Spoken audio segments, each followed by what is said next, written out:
So normally, we would go about and downloading a whole IDE and development package on our local machine. But because we are only doing very basic stuff now, we are going to be using an online compiler. Why do we need a compiler though? Languages usually follow a paradigm of how you can run them. You first write your code, as you would expect, but you cannot just run the code that you wrote. So that is to say, you cannot in most languages. Hey, Solvengarde LV, welcome. There are languages that are interpreted languages, and in such languages, you just go line by line. So if I bring up the developer console here, you can see that I can just type code here.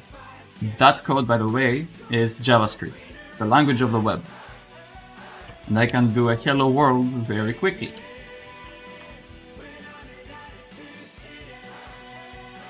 Hooray! But that makes these languages way slower in terms of performance. A language like C instead. Hello Chris 0v21, welcome. By the way, do you guys like those GIFs or not really? I really wonder. Anyway, so yeah, in the C and most other languages that you will be using, you have something called the compiler that takes your source code and translates it to zeros and ones that your CPU can actually execute. That makes your code, or rather the executable, non-portable. So if I compile the code for my Windows machine, that makes it incompatible with my phone. But languages like JavaScript, which are less performant, will be able to run just fine. Why? Because they run in their own little environment. That is why Java became so prominent, because it uses what is called a VM. So instead of translating your code to zeros and ones, you translate it to bytecode that is then run on the JVM. So, with all of that in mind, and keep in mind you can always just ask me any questions that might come up, we will be looking into the C programming language, and we will be going to talk about everything to the ground. So, as you can see, these lines are color-coded. That is because they mean different things. So, in order to do a comment in C, so something that doesn't count, we do a // This is a comment line. Anything I write on this line is excluded from our process. If I put something on the bottom, you can see that the color changes. That is because that is not a comment currently. The keen among you will see that here we have a lot of yellow, even though we do not have the symbol. That is because of this right here. This is the start of a multi-line comment. So if I do /*,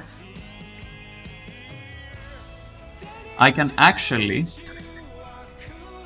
this is a multi-line. Online, no thank you. Please stop. Comments. And we stop it with */. What video game is this? This is the amazing video game of C.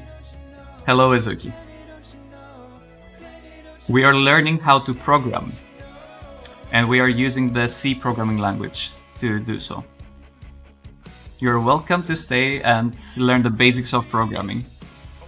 This is gonna be a fundamentals course. Hey, some people actually have fun learning how to program. So you could see it as a game. But of course, it's like breathing. Yes. Nice trolls. We have the best trolls in the chat. Thank you.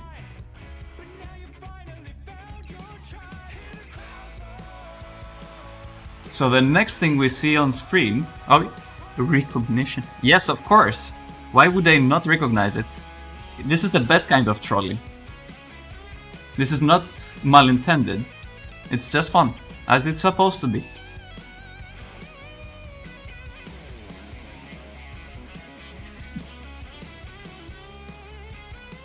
So, when you see the hashtag,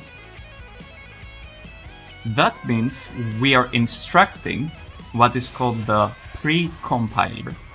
So the program that helps us actually compile our code to do something. The include command means you will be including some piece of file that is already known. So when we do these brackets, it means it should be in your path. And you see here that we have the stdio.h. So let's unpack this a tiny bit. In C, we will be mostly using two file formats, .c and .h. Thank you, Ezuki, for the follow. .h stands for .header or helper.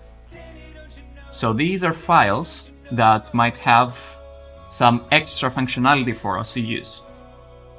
In this case, the stdio stands for standard input and output. We do need to use this line because later on we use printf, which is used to output to the command line.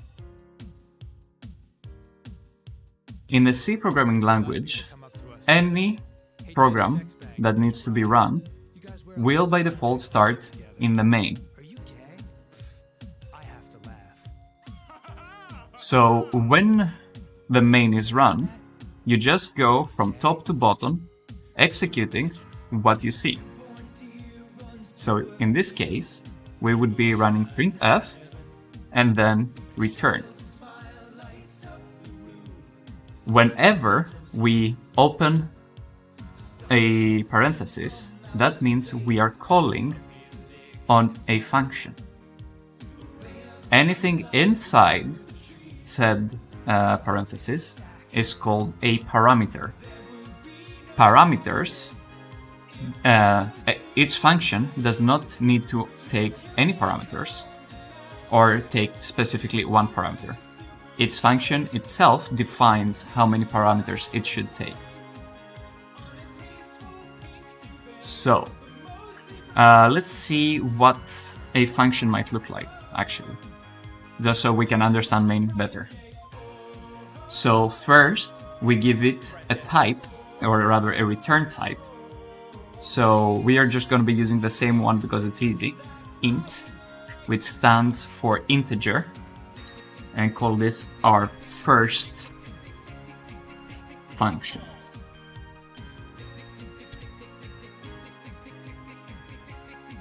Let's skip the formatting that the site uses.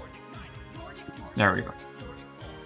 So we have return type, name, parameters, and what the function does. Depending on the return type, you are required to return that type of value. So let's say return just 5. Any line of code that is expected to run in C needs to end with this symbol that is called a semicolon. If we were to add any parameters here, let's say a, then whoever calls this function needs to provide us with a variable of type int. And for us to reference it, we just need to use the name, a. So, now we have that knowledge in mind. Main is a function that takes no parameters, returns an integer, uses the printf function that takes one parameter, and then returns a 0. Return is a special keyword that works by returning, so whoever called the function that return is in is going to get the value after the space in return. So in this case, 0. In general, in C, if we want to say that everything went fine with a method run, with a function, we return a 0. And if something went wrong, we instead return a -1. So, if we run this piece of code, we will be able to see hello world in our terminal. So if I just click run here,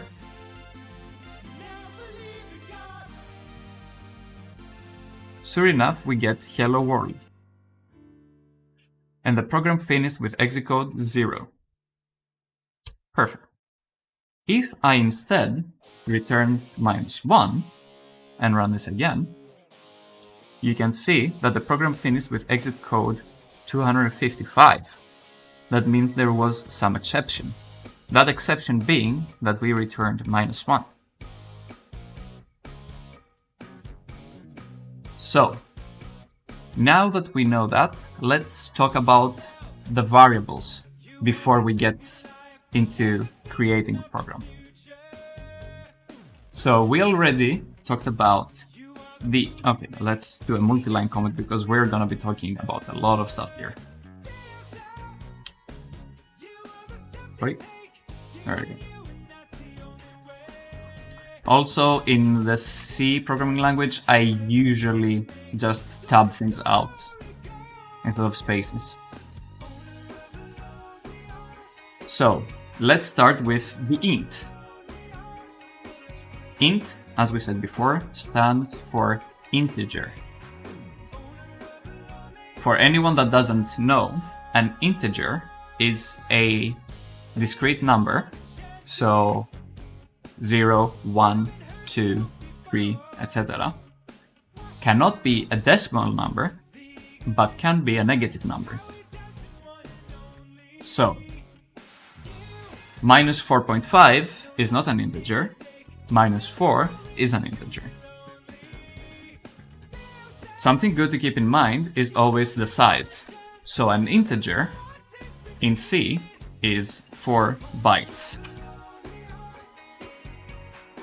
and can have the values of, let's look it up actually, it's something like -2 billion, I think.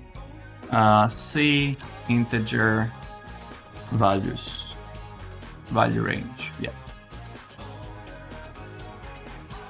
Yeah.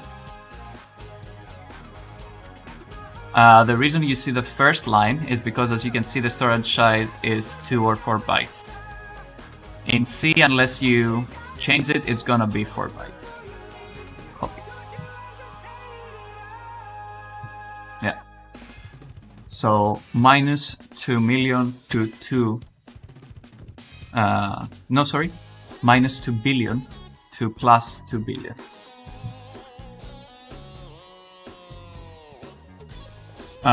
Another very useful variable type is bool, which stands for boolean.